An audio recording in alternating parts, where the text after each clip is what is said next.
Welcome to Socializing Security, where every week we have a discussion about security, compliance, and beyond.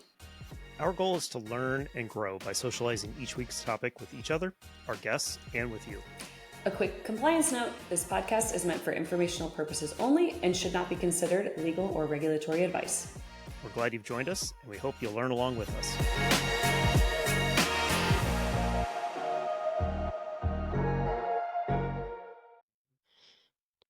Welcome back to another episode of Socializing Security. We are very glad to be socializing with you, and we hope you enjoy today's topic, which is going to be a bit of a risky conversation. Don't you think, Milou? I like what you did there. Me with the dad jokes. So yeah, today we're talking risk management. Kind of what is it, why it's important. It's kind of an intro back to basics episode again. So we'll try to call out any shorthands that we throw out there, any acronyms we throw out there, and try to make this super approachable for anyone who isn't familiar with it. Because as we talk about a lot, security is everybody's problem. Managing risk is everybody's problem. Nobody's immune from it. So we all deserve to kind of understand it. So Milou, why don't you start by kind of giving us what is risk management? I know you've done that with some of your customers. I'll read out the definition you have for us, and then I'll kind of lay out how I normally approach this within an organization. But overall, risk management is the process of identifying, assessing, and controlling threats to an organization. These threats or risks could stem from a wide variety of sources, including financial uncertainty, legal liabilities, technology issues, strategic management, errors, accidents, and natural disasters. So an example would be working with a data center and having multi-availability zones as a compensated control potentially for a widespread outage, right? There's the outage of a natural disaster impacting one of your data centers. And so to recover from that, you use distributed availability zones that are across different data centers so that, if a hurricane impacts one, hopefully you have redundancy to spin up in a different environment that's not impacted by that disaster.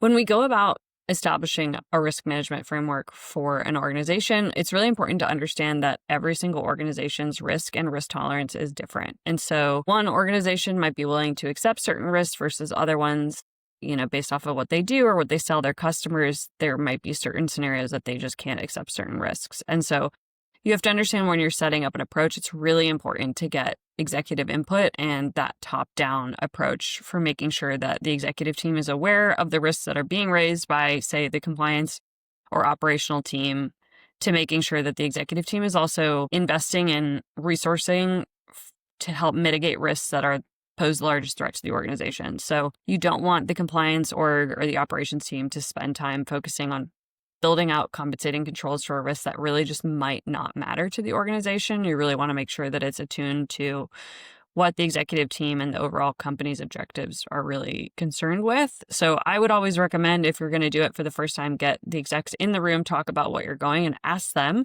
what they really think the largest risk areas are to the business. Have them each come up with 2 or 3 that you kind of set the standard of. Those are the first 10 initial risks that the company is going to look at. Come with a couple of examples, but definitely make sure that you're engaging the executive team to asking them what they think are some of the largest risks to the business. Yeah, I like to oftentimes talk in this phase. I like to compare a healthcare company, a hospital. Their number one thing is they need to be able to take care of patients. Nothing else matters when it comes to that. Now, there's a lot of supporting systems that are super critical for them to be able to provide that care. And those are important to lay out. But when it comes to, are we going to deal with the risk of losing PHI data to some sort of attacker, which of course is very much probably a number 2 in a lot of hospitals, but is clearly not as important as being able to treat patients.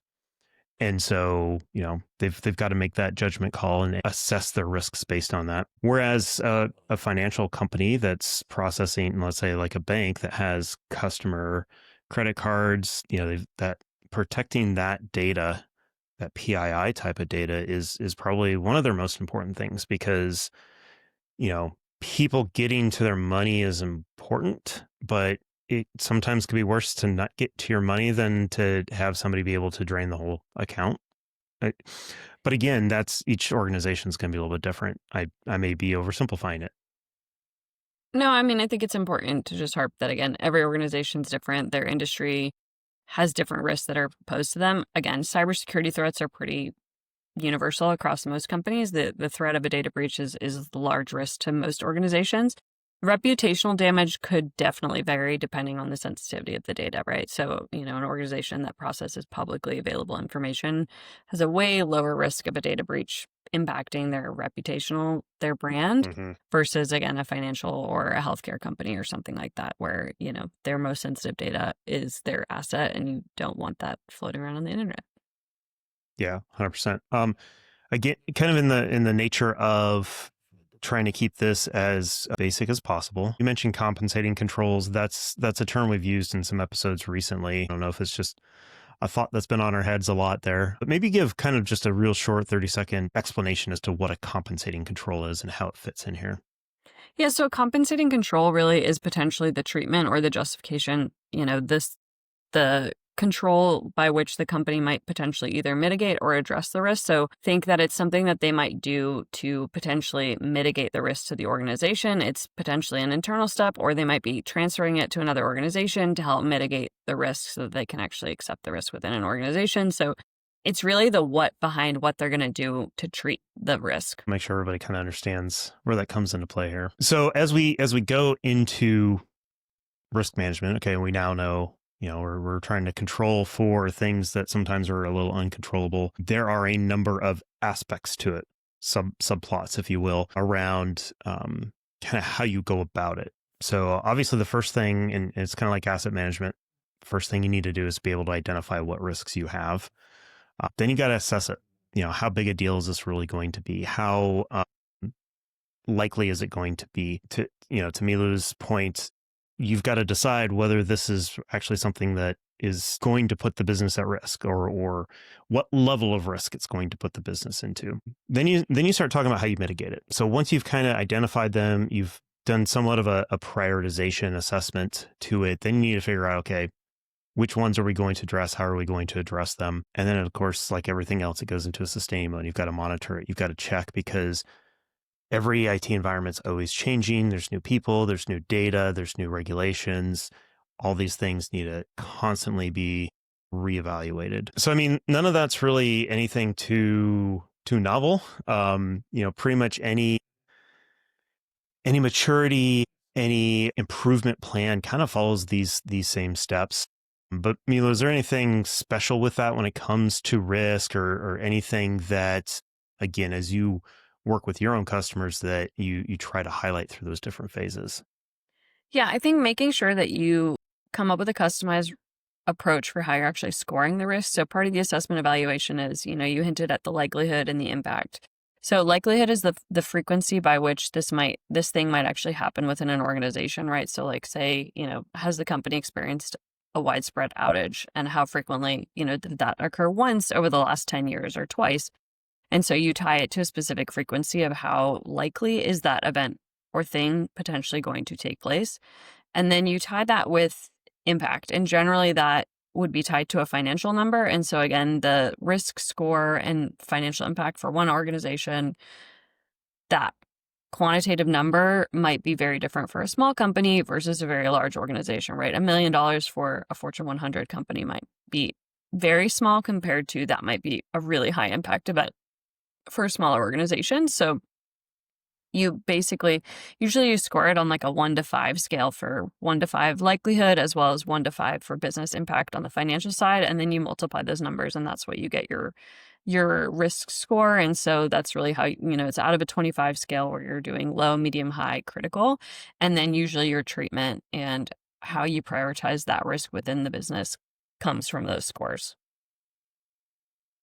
Yeah, that's a good, it's always quantitatively trying to decide on some qualitative measures. I know one thing I've seen work really well is like impact calculators. So being able to try to put even more real numbers underneath there, especially in places where I think it was, I can't remember, Deloitte, I think, had a report that talked about the impact from a ransomware attack is actually like 90% of it is generally unknown at the time. It's not the Do we pay the ransom, paying people overtime? It's not the in the moment aspects of things. It's the downstream effects to it. It's the reputational damage. It's the paying lawyers for months on end to deal with the fallout of it. It's the, sometimes employees are gonna leave too. You're gonna have some talent flight that's going to require additional cost to hire replacements, and that loss of knowledge, which is going to impact productivity of the organization, things like that, all go into play into that. And so using some sort of model like that to be able to plug in and say, okay, well, if this particular risk were to come true, what would the impact be? How long would we be down? How much would it cost us in overtime? Which teams would have to be scrambled, and would they have to spend days on end sitting in the data center trying to fix something? Is a way to go a little bit deeper and make those quantitative numbers a little bit more accurate rather than just being hey, we're just going to put our thumb in the wind and judge that it's a 2. Yeah. When the numbers may say it's a 3. And again, that quantitative analysis should definitely also have the executive team's input of saying, hey, we think that this is a 3. We think that it would cost the company XYZ amount. And we think that that is why this is considered, a high impact risk potentially. That, again, making sure that your executive team is weighing in on what the financial impact would be potentially for those numbers, and then also understanding how that impacts the prioritization of risk treatment within the organization, because, a lot of companies probably don't tolerate and accept risks that are high or critical to the business without some form of treatment. So that's generally kind of the baseline standard is, they might accept low or medium risks, but generally they will come up with some type of treatment for a higher critical risk within the organization. Yeah. It's a decision for the higher ups because they get paid to make those tough decisions. If those of us in the individual contributor space are having to make those types of decisions, then to me, that's not a sign of a healthy org, but everybody's organization is a little bit different. So why do we talk risk management, cybersecurity? Obviously, there's a lot of cybersecurity is based on risks. It's, if this thing happens, they may be able to get in. The risk of not having two-factor authentication, as an example, is something that a lot of us in cybersecurity know pretty raw at this point. So it helps to really, that prioritization in particular really helps to identify where investments really should go. So we've got to spend money to do these things. We've got to plug these holes. We got to buy new products that'll help us to do it. We've got this risk. We need a new firewall. So how much do we spend on that? How big a deal is that going to be? Can really drive those discussions. Again, this is where executive buy-in is important because they're the ones that ultimately are going to unlock that money and help to decide where that money needs to go. And we'll also keep them from interfering when a decision is made to go down Route 3. And they're like, oh no, my pet project's down Route 2. We need to go down Route 2 instead. It's like, no, we went through this process. We figured it out. I hate to say it, but that does happen on occasion. It also allows us to be much more proactive, which of course is a big goal of cybersecurity, which is we want to get to those risks before the bad guys do. And we want to make sure that, we plug the holes before they find them for us. It's a bit of the approach with 0 days. They're bug bounties out there for a reason. It's to find those 0 days before the bad guys do. And then finally, from a compliance perspective, if we don't deal with these risks, almost every industry right now is probably under some sort of legislation or standards that are going to be a financial impact if they don't deal with their risks. Some of those compliance things explicitly call out some of those risks. So, that's a good place to start, I would assume. But I guess that's your space more than it is mine, Milou. Yeah. I mean, for the most part, most information security standards require that the organization conduct at least annual risk assessments and maintain a risk register. So they also maintain documentation that basically documents the risks as well as any treatment and supports the monitoring of those risks to making sure that the company has a consolidated viewpoint of what were the risks that they identified, how are they treated, how are they currently being scored, what's the potential impact after the treatment was put in place, and again, what are the risks that the company is just accepting and willing to monitor to see, is there significant change or do they need to reevaluate those later on? So making sure that you have what's called a risk register within the industry is just an important stepping stone. So that's kind of when you have the risk identification, it gets raised into a risk register. And then from there, you document the treatment plan as the assessment within that, so that you also have a place where you can continue to monitor those risks and see how, what is called the residual risk score. Basically, you have the initial risk score when you do the assessment of impact versus likelihood, turns into a number. And then once you implement the treatment, you rescore it to figure out, what is still the residual risk to the organization. So, and that's kind of where you document those two numbers and you monitor those within your register. And most information security standards like SOC 2, ISO 27001, they all require that you have a mature risk management program and that you're also reassessing those at least on an annual basis. Yeah. So a very formal program is important.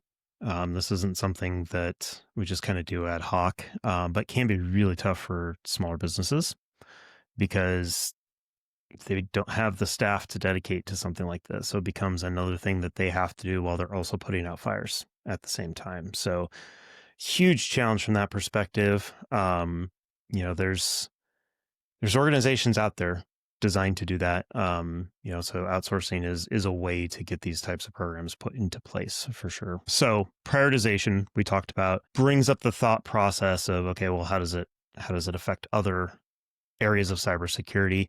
I mentioned asset management earlier because that's a topic that we've latched onto several times. You can't protect what you don't know.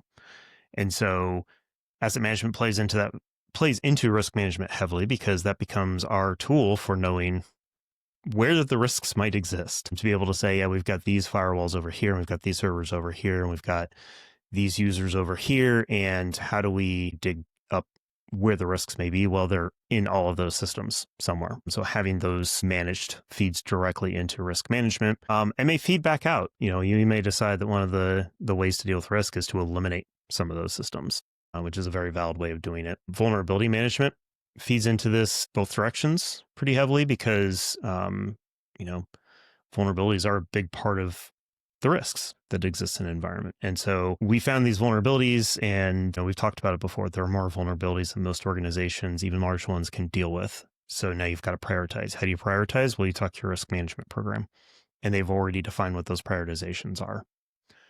And then incident response, it's easier to respond to an incident that you predicted happening. And so part of risk management is identifying where the risks are, which is what the impacts could potentially be, which is where we need to have plans, ideally. This is, for those of us that have done disaster recovery plans, I live in the Midwest, so I'm planning for a tornado to hit my building. And I have literally had conversations with customers talking about DR where they were kind of like, well, I don't know if we can afford to do that. What do we do in that situation? Talk about the fact that, what if this tornado goes for 20 miles on this direction, randomly throw a line out in the air, and make them think about the fact that, some of our employees live on that path. And if that tornado hits this building and their house, guess what? They're not going to come and help. And that's okay. We have to allow people to take care of themselves as humans first, but we need to compensate for that. We need to make sure we've got plans in place to deal with, hey, half of our team may not show up to help in this situation. Are there any other disciplines of cybersecurity, Milou, that you think relate very directly to risk management that I didn't call out there?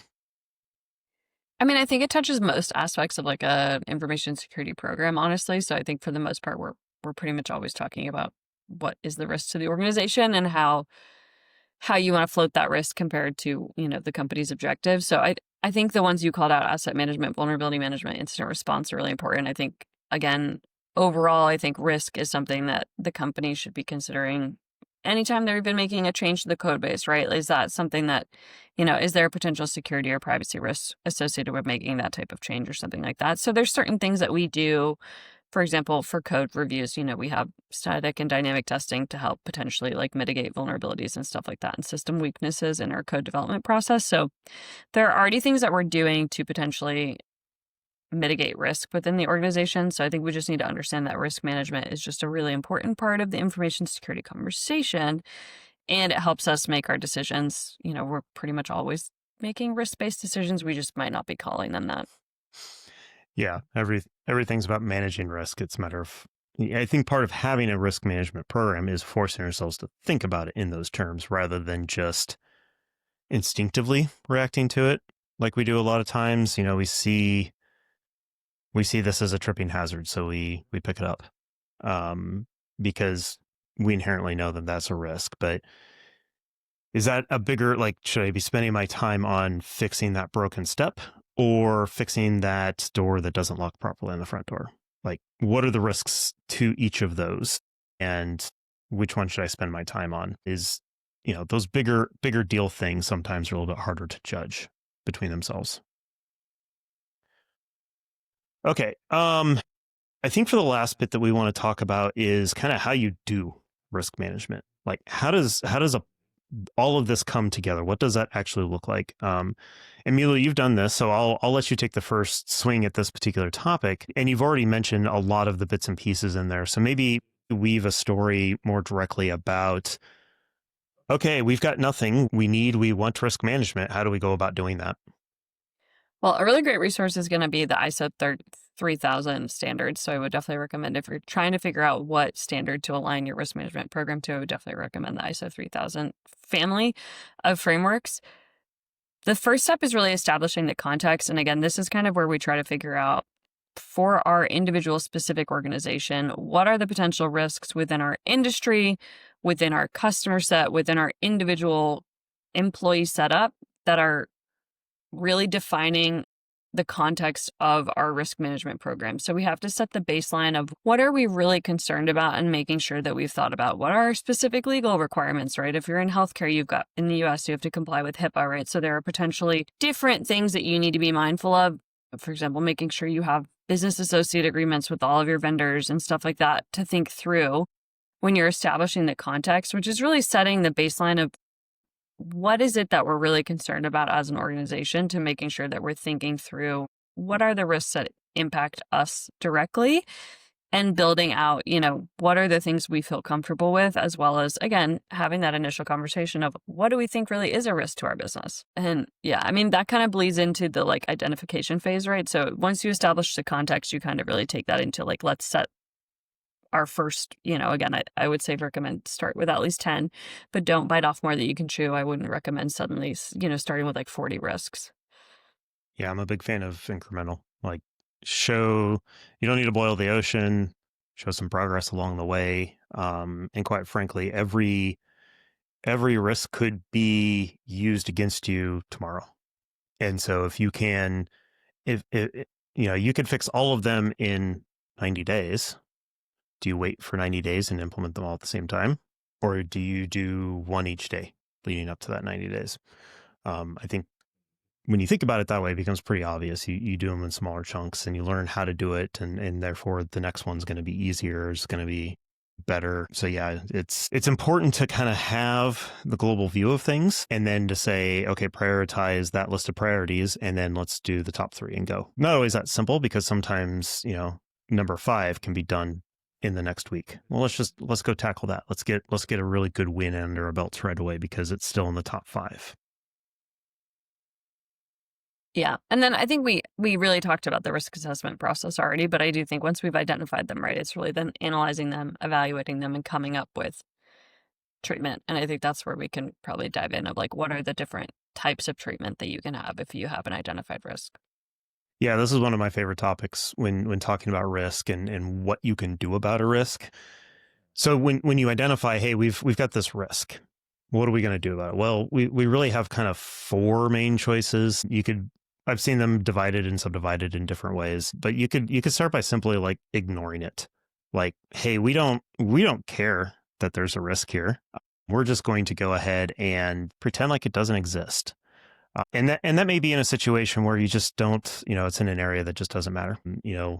Our web server has no sensitive data on it. It's only used by this subset of people. It's not very well known. If some risk were to happen and it were to take out, we're not losing money because of it, that kind of stuff. Then you kind of have that choice of, well, we're going to accept this risk. And there's a number of ways to kind of accept it. And this is where you can get a bunch of subdivisions, but it's very similar to the ignore side of things, only you do properly document it, you do properly consider it. You don't just say, we don't care. Obviously, the biggest one that we want to kind of do is to mitigate it. So let's do something to make sure this risk doesn't exist in our environment. And that could be applying patches. It could be taking that system out of the network altogether, whether it's decommissioning it completely or putting it in some sort of air gap. It could be making sure that the proper access controls are in place so that only certain people have access to it. Mitigating it doesn't always necessarily mean completely removing the risk, but it could mean, hey, this system has vulnerabilities. It's not being patched, but we just can't get rid of it for one reason or another. And there's a lot of industries that have some really wacky things like Windows 95 still running in them. And we can't do anything about it. But what we can do is build a wall, build a moat around it, try to make it as difficult as possible to get to that system in an unauthorized fashion with which to be able to take advantage of it. I know back in my days as a sysadmin, we avoided risk in some places, or mitigated risk, I guess is really the appropriate way, is by virtualizing those systems. Like that server is 10 years old, it's out of warranty, there's no parts available to it. If it goes belly up, then we have no recourse, and this is the main connection to our mainframe. Let's virtualize it, because at least if the hardware fails, we could start it somewhere else. And so we actually, in that dealing with that risk, we actually spent a lot of cycles trying to figure out how to make that work properly in a virtual machine. Now, these days, it's pretty easy to get that kind of stuff working, but back then it was multiple weekends in a row of us trying it, realizing it wasn't working, going back to the drawing board over the next couple of weeks, trying it again, and kind of repeating that process several times. The last kind of one is to transfer it. I sometimes will bucket this under the acceptance piece of it. But that's really where we start talking about cyber insurance. We talk about making somebody else responsible for it. We may outsource it. We may say, hey, we're going to outsource it to this managed security service provider whose job is just to manage security. We're going to let them manage it. And that way, if something were to happen with it, if somebody were to get in, we can come for their heads because it was their job to do it. That is one of the main reasons to go with outsourcing in a situation like that, is so that you can transfer that risk to somebody else. Now, of course, you still have to deal with the fallout of it. So it's not like you completely eliminate the effects, the blowback that could happen there. But, this has got to go into that context of when you identify there's a risk, and understanding what the impact to the business is and how that's going to relate, how it relates to customers, how it relates to your ability to continue making business. How's it going to look in the press? All these things need to go into that to help you decide not only the priority, but the approach you really need to take to it. Yeah, so we have accept, which means to just accept the risk as is. We're not going to treat it. We have mitigate, which means we are going to implement a type of compensating control to treat and mitigate the risk. We have transfer, which means we're going to share the risk with another party so that we reduce our internal risk liability. And then we also have avoid, which is really an instance where you're going to stop doing the thing that might be creating the risk, basically. So, instead of accepting or treating the risk, you're going to say, hey, we're not doing XYZ thing anymore because it poses too large a risk, and we're going to avoid that risk completely by stopping that activity. Yep. Again, there's multiple ways that you can slice it. And that's something that's got to be defined in your risk management program, is what are the avenues that we're going to take? Yeah. And then again, once you've raised your risks, you've assessed them, you've decided how you're going to treat them, whether you are going to treat them. From there, then, you continue to monitor and review those on a regular basis. So again, most organizations do at least annual risk reviews. I would say, an effective risk management program is also raising risks throughout the year. So it's not just we're waiting once a year. It's as something arises, whether there's an incident or a finding or something comes up throughout the year, that's when it's raised, treated. And then again, those are just monitored as going. I think depending on the severity, you'll continue to monitor certain risks based on their criticality for a certain amount of time. So again, if it's a low criticality risk and the company's treated it, maybe you monitor it for a year. And then, for medium, 2 years, it kind of goes on how the company decides to do it. But you do also want to potentially archive certain risks so that, you're not just looking at the same thing over and over again if, that list will continue to get longer. Yeah. And I think one of my final thoughts on this too is the fact that you're not doing this just for compliance needs. You're doing this to truly protect your environment. Don't fall into the trap of just being able to sign off on some document and say, cool, we're done. We did what we need to do. I guess technically that falls under kind of the accept or ignore type categories. But really, we want to make sure people are doing this for the right reasons, which isn't just to check off a compliance checklist. Yeah, absolutely. But again, it's an important topic. It's generally something that, compliance does generally lead the charge, but I would say it really needs to have involvement across different teams, and the executive team needs to have buy-in and input and review the outputs on a regular basis too. They should be seeing what is coming out, whether that's a risk report or just an update on the existing risk, so that they can also see, do they need to reallocate resources to help potentially treat more severe risks to the organization. Yep. Not an easy job by any means, but if everybody's working on it together, it makes it a lot easier because multiple ideas is always good in this scenario. But you got to have people willing to make the decisions and move forward so that progress gets made. Again, hopefully your day-to-day operations become less risky. Yep. That is ultimately the goal. Cool. Well, taking advantage of a little bit of Milou's firsthand experience here. And so hopefully this is useful to everybody. Again, even if you're not in the role of having to do risk management, when I was a sysadmin, I had to consider these types of things. So hopefully this helps you all kind of understand the context that maybe you're working within, or to better understand why it's important. But with that, I think we'll end this episode. It's been a pleasure socializing with you, Milou, and with all of our listeners as well. Take care, everybody.